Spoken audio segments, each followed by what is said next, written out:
Arestado na katao makalis na sa Quezon kang Philippine Drug Enforcement Agency Camarines Sur. Asimpedeya Naga City ang subot sa drug den sa Barangay Mabolo, Naga City. Pasado alas 3:50 nin hapon kasudma Enero 18. Sigung kay Agent Dennis Benitez, ang drug surrender na si Dominador Valeno E. Obsum, na konsideradong high-value target ang sulamenteng tuyo sa namang kutakan sa indang bypass operation. Alagad pag-abot sa lugar, naaktuhan man kang otoridad ang pagpapat session kan tulong iba pa. Nakumpiskar sa mga sospek ang 10 gramo ng pigtutubudang shabu na pigkakarkulong nasa 68,000 pesos ang street value asin iba pang drug paraphernalia.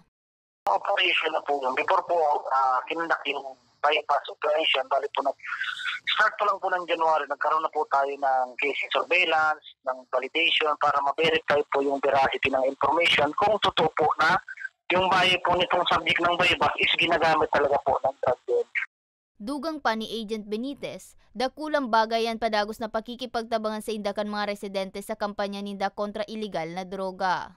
Po nung kahapon na operation namin, may nakakuntuan ako doon na residente, pag marami daw laging nagbabalik po pupunta doon.